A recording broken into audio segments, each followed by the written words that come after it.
بسم اللہ الرحمن الرحیم۔ ایک باحجاب خاتون میٹرو میں سوار ہوئی۔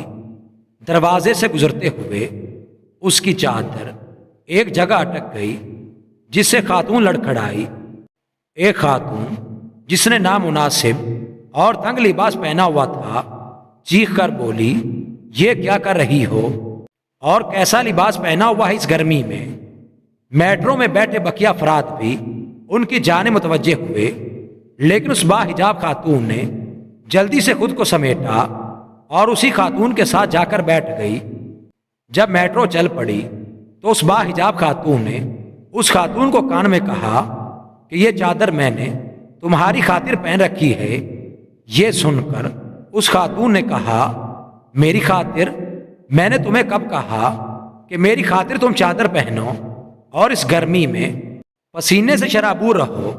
اس نے کہا، بالکل، میں نے یہ لباس تمہاری خاطر پہنا ہے تاکہ اگر ایک دن تمہارا شوہر جس نے تم سے نکاح کیا ہے اور عہد کیا ہے کہ وہ تمہارے علاوہ کسی اور خاتون کی طرف نظر اٹھا کر نہیں دیکھے گا، کبھی تم سے بے وفائی نہیں کرے گا اور میری طرف متوجہ نہیں ہوگا، کبھی میرے حسن کی طرف مائل ہو کر اس کا دل تم سے اچاٹ نہ ہو اور تمہاری ازدواجی زندگی خراب نہ ہو جائے، اس کی توجہ فقط تمہاری ذات تک محدود رہے۔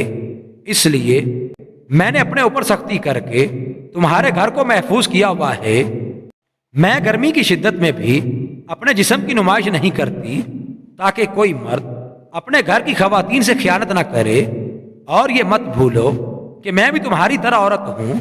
میرا بھی دل کرتا ہے کہ لوگ میری تعریف کریں، اور جب تک میں نظروں سے اوجھل نہ ہو جاؤں لوگ میرے حسن کی مدح کریں، لیکن میرا بھی ایک شوہر ہے جس سے میں خیانت نہیں کرنا چاہتی، کیونکہ میری نظر میں مجھ پر فقط میرے شوہر کا حق ہے اور میں اس حق میں خیانت نہیں کروں گی۔ اگر اس عہد میں وفا کرتی ہوں تو میرا شوہر بھی مجھ سے کبھی خیانت نہیں کرے گا اور کسی خاتون کی جانب نظریں اٹھا کر نہیں دیکھے گا۔ لیکن تم جیسی عورتوں نے کہ جن کے گھروں کی حفاظت ہم اپنے حجاب سے کرتی ہیں، اپنے جسموں کی نمائش کر کے مردوں کو اپنی طرف متوجہ کرتی ہیں اور اپنے حسن کی طرف لبھاتی ہیں، مردوں کی ایک ایک نظر کی بھیک مانگتی ہیں۔ اب تم بتاؤ، اعتراض مجھ پر کرنا چاہیے یا مجھے تم پر؟ یہ سن کر وہ خاتون شرمندہ ہوئی اور کہا کہ کبھی میں نے اس معاملے کو اس نظریے سے نہیں دیکھا۔ بہت شکریہ سمجھانے کا۔